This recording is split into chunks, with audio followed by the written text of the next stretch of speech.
noite, pessoal. Boa noite, Felipe.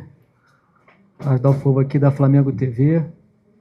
Felipe, você certamente está aqui desde 2019, sabe a dificuldade que é vencer o Red Bull Bragantino aqui. Enquanto o Red Bull Bragantino em si nunca tinha vencido e agora consegue dessa forma, de virada, com mais um gol de bola parada, mostrando toda a força do seu trabalho no dia a dia. Eu queria que você comentasse a importância e o peso que tem isso, uma sequência pesada que tem pela frente.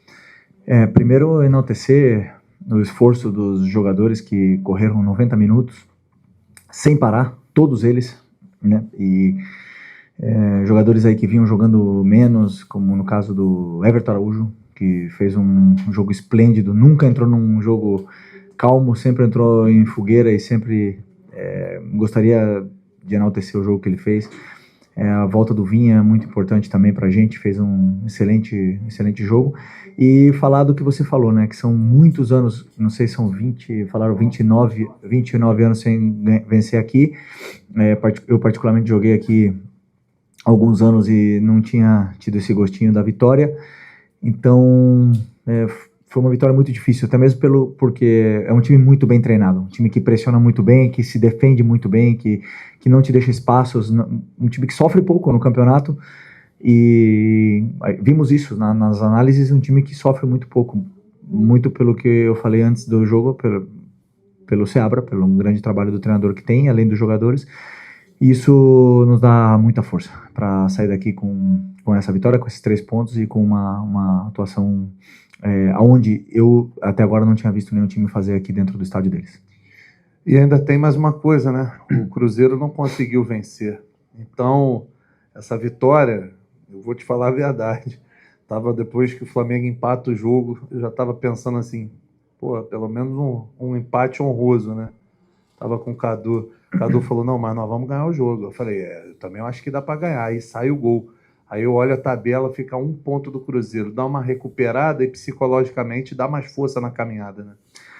Então, é um campeonato muito longo, né? E a gente sabe da força que tem o Cruzeiro, do Palmeiras, dos times que estão na parte de cima da tabela. E o Bragantino é um deles, né? Que está nessa parte de cima da tabela. Mas, por exemplo, como você bem falou, quando empatou o jogo, a primeira atitude dos meus jogadores foram buscar a bola, botar no meio e pressionar novamente o Bragantino para poder virar o jogo. Isso fora de casa, isso porque eles sabem que estão no Flamengo e sempre temos que tentar vencer. O empate não vale. Então, com essa atitude, o time continuou jogando, continuou botando a bola no chão e as chances começaram a vir cada vez mais e aí conseguimos fazer o segundo gol numa grande jogada. Felipe, boa noite, parabéns pela vitória histórica. Queria que você falasse três personagens do segundo tempo. Matias Vinha, que volta de uma lesão gravíssima no ano passado, entrou e deu um outro dinamismo à equipe. O Alacian, mais uma vez, entrando muito bem e sendo decisivo. E o Wesley, até podendo passar para a gente, né, se já tem alguma definição com relação ao jogador, que já tem uma negociação em andamento com a Roma, existem especulações a respeito até mesmo de seu substituto, e faz o gol importantíssimo, um gol que entra para a história do Flamengo, nesse confronto com o Red Bull Bragantino.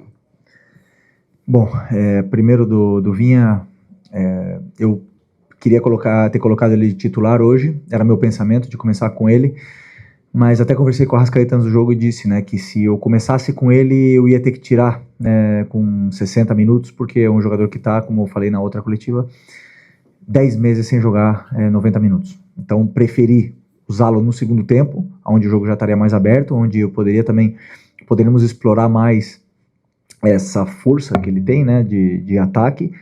E agora, confesso que entrar do jeito que ele entrou depois de 10 meses, né, não esperava que fosse acabar com o jogo do jeito que ele fez, né? Então, estou muito feliz por ele, mas não é nenhuma surpresa, não. É só você ver como ele treina, como ele aquece, como ele se prepara, como ele é o primeiro em tudo, como ele acaba o treino exausto. Então, isso o futebol te devolve. O Wallace é um jogador...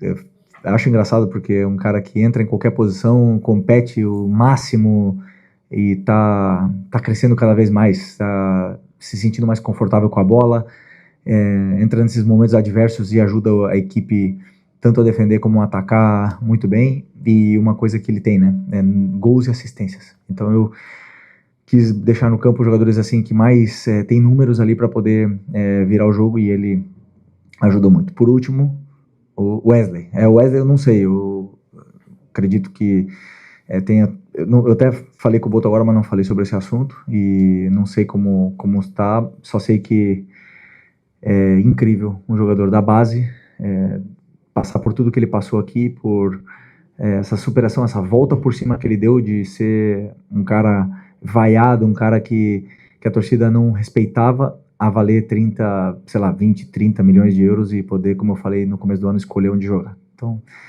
mérito dele, ele trabalha muito, ele buscou, ele acreditou, e se realmente for assim, ele for concretizado, só tenho agradecimento por tudo que ele fez pela gente, e que seja feliz sempre.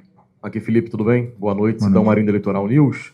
Flamengo, a partir de agora, entra numa sequência de jogos de Campeonato Brasileiro ao fim de semana, Copa no meio de semana, e a gente vê o elenco te dando cada vez mais opções, reforços da casa, e tem os reforços que estão chegando também para agregar o seu elenco. Queria te perguntar a importância de ter recuperação de jogadores como o Alan, o Everton Araújo, também o próprio Vinha que entrou, o Alacian, para essa sequência, e como você vai utilizar o seu elenco num todo nessa sequência de jogos de Copa do Brasil, Brasileiro, Copa Libertadores, que daqui até o fim da temporada deve ser assim. Obrigado. Bom, eu, como falei no outro dia, eu confio muito nos jogadores, no elenco que eu tenho, eu confio muito na qualidade que eles têm, e sempre disse, né, que não é nenhum peso para mim falar que para mim são os melhores. Eu sei que eu coloco uma responsabilidade em cima de mim, mas eu não tenho problema em falar isso, porque é o que eu sinto. Eu vejo eles todos os dias, como eles treinam, como eles se comportam como grupo, e eu não tenho dúvida disso, né? E por mais que sim, são muitos desfalques, a gente vem com um elenco curto, mas são jogadores muito competitivos, e a gente pode suprir bastante essas baixas aí, essas faltas de jogadores como o Eric, como o próprio Nico, como o Alan, jogadores importantíssimos, né? Os dois laterais, que vocês já sabem bem, então esses jogadores, como são tão competitivos, faz com que a equipe compita onde vai, e sempre possa lutar pelos 3 pontos. Felipe, aqui, o Flamengo mais uma vez teve uma situação envolvendo exposição de jogador. Não é a primeira vez, é a segunda em um período muito curto, e eu falava que se o Flamengo tivesse um técnico qualquer, isso conseguiria entrar no grupo. Eu queria saber como é que você está fazendo para gerir todas essas situações, porque eu imagino que isso acaba que estoura em cima de você. O jogador deve chegar para você para falar alguma coisa, outras pessoas chegam em você e falam. Como é que você está fazendo para que esses problemas de fora não interfiram no seu trabalho? Por exemplo, no jogo de hoje a gente viu todo mundo correndo, todo mundo se dedicando, todo mundo querendo, todo mundo entregando. Como é que você tem feito isso? Bom, primeiro dizer que é um grupo muito bom, é um grupo que gosta de trabalhar, que quer vencer, que quer ganhar. Eu lembro muito quando vinha o treinador, eu era jogador ainda, e o que mais a gente queria era treinos chatos, treinos que nos dessem soluções para poder vencer, né? A gente esse grupo não era um grupo que gostava de rachão, de treino divertido. Eu queria sempre o caminho para a vitória. Então, como eu também fazia parte desse grupo, eu sei da força que eles têm, quando eles se unem, da força que eles têm, e essas coisas externas machucam, mas no final das contas é um grupo fechado, um grupo de amigos, irmãos, você vê no trabalho do dia a dia, um grupo que se cobra, olhando no olho, e por isso que é um grupo blindado a esse tipo de coisas. Claro que é sempre ruim, mas como eu falei, eles mesmos se blindam, se conversam entre eles, e é o que está no alcance, porque no final das contas o futebol são dos jogadores, né? Pode estar explodindo tudo fora, no final das contas que são eles que entram no campo, e a imagem deles que está exposta, então eles querem sempre dar o seu melhor pelo Flamengo, e eles têm demonstrado isso. Felipe aqui, Diego Pérez da Rádio 102 FM aqui de Bragança. Na última coletiva você falou um pouco sobre o Fernando Seabra, que você acompanhava o trabalho dele no Cruzeiro, já tinha estudado, tinha ele como referência. Gostaria de saber se o Bragantino, de alguma forma, até no gol do Bragantino, te surpreendeu, o que você achou desse time do Bragantino, e se, de alguma maneira, você vê o Bragantino nessa briga, ou é realmente uma surpresa o Bragantino estar ali na parte de cima da tabela?